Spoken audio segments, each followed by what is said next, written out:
अच्छा, हम सब अपनी रोज़मर्रा ज़िंदगी में चीज़ों को नापने के लिए रूलर या फीते का इस्तेमाल तो करते ही हैं। लेकिन कभी सोचा है कि अगर किसी ऐसी चीज़ को नापना हो जो हमारे बाल से भी बारीक हो? साइंस और इंजीनियरिंग में तो अक्सर ऐसी ही नपी-तुली पैमाइश की ज़रूरत पड़ती है। तो उसके लिए आखिर कौन सा खास औजार इस्तेमाल होता होगा? तो सवाल यही है कि हम आम पैमानों से आगे बढ़कर इतनी बारीक पैमाइश आखिर कर कैसे सकते हैं? चलें, आज हम इसी राज से पर्दा उठाते हैं। देखें, जो आम रोलर होते हैं ना, वो ज़्यादा से ज़्यादा मिलीमीटर तक नाप सकते हैं, जो हमारे ज़्यादातर कामों के लिए काफ़ी है। लेकिन जब बात हो किसी जदीद मशीन का कोई पुर्जा बनाने की या किसी साइंसी तजुर्बे की, तो वहाँ 1 मिलीमीटर की गलती भी बहुत बड़ी साबित हो सकती है। हमें इससे कई ज़्यादा दुरुस्ती की चाहिए।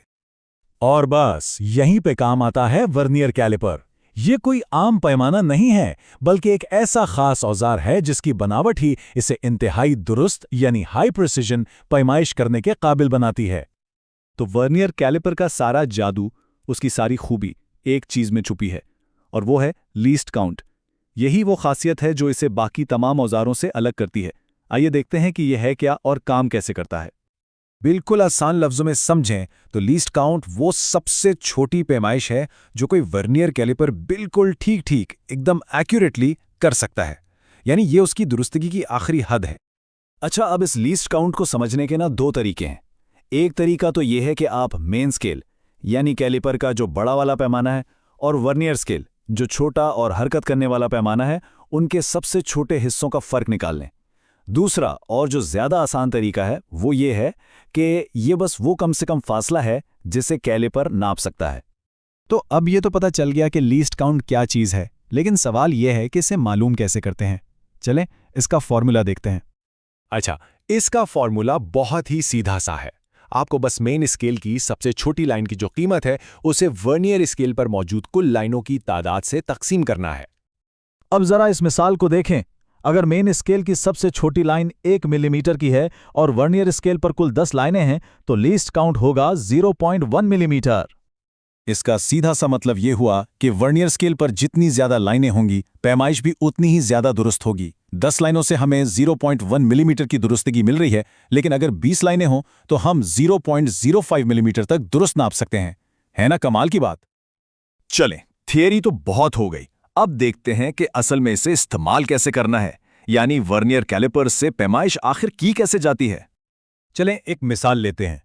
फर्ज करें कि हमारे पास ये सिलेंडर है और हमें इसका कुत्र यानी डायामीटर नापना है। ये एक बेहतरीन मौका है वर्नियर कैलिपर को एक्शन में देखने का। इसका तरीका बहुत सीधा है।